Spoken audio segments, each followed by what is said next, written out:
আজকে যেটা দেখলাম ইসলামী পর্যায়ে যে মেধার প্রতিযোগিতা, মেধার বিকাশের আয়োজন করেছে, এই জন্য জাতীয়তাবাদী ছাত্র দলকে আমি ধন্যবাদ জানাই, অভিনন্দন জানাই এবং শুভেচ্ছা জানাই।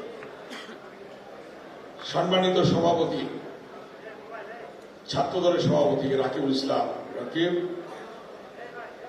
এবং একটু আগে বিএনপির সংগ্রামী যুগ্ম মহাসচিব, মেধাবী ছাত্র নেতা ছিলেন, বিস্তারিত সবার সম্পর্কে বলেছেন। আমি যদি বলতে চাই অনেক কথা বলতে হবে।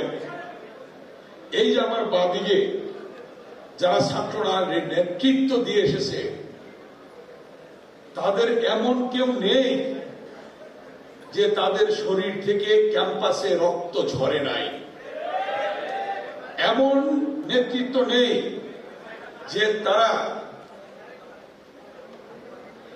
স্বৈরাচারী, খুনি, ফ্যাসিস্ট হাসিনা এবং স্বৈরাচারী এরশাদের নির্যাতনের শিকার হয় নাই।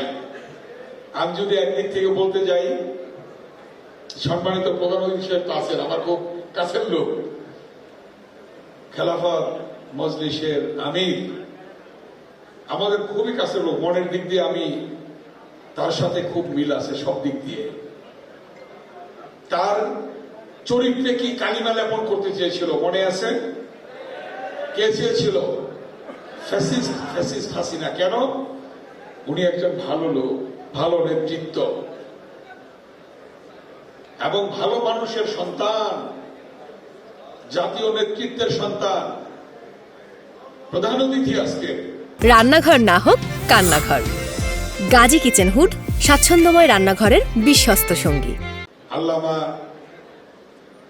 মোহাম্মদ মামুনুল হক এখানে যে সকলের কথা বলল, তার কথা কিন্তু কেউ বললেন নাই। বিএনপির যুগ্ম মহাসচিব হাবিবুর নবী খান সোহেলকে যখন গুলি করলো, যখন তার বেল্ট ধরে পুরো পা ধরে রাস্তার মধ্যে হেসড়ে নিয়ে যাচ্ছে এই শেখ হাসিনা, সেটা কিন্তু সে বলে নাই তার কথা।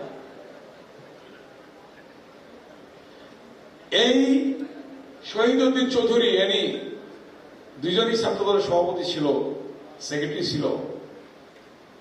দেখেন কপাল একটা দাগ আছে, একদম কাছের থেকে শেখ হাসিনার নির্দেশে টিয়ার সেল মেরেছিল। বাঁচবে কি বাঁচবে না জানি না। পার্লামেন্ট থেকে 116 জন এমপি আমরা হসপিটালে গেলাম দেখার জন্য, তাকেও কিন্তু আজকে আল্লাহ তাআলা বাঁচিয়ে রেখেছে। বিএনপির যুগ্ম মহাসচিব, কপালে তিলক, হাসিনার তিলক। এখানে সুলতান সালাউদ্দিন টুকু রক্তাক্ত অবস্থায় ঢাকা বিশ্ববিদ্যালয়ের ক্যাম্পাসে তাকে নিয়ে যাওয়া হয়েছিল হসপিটালে।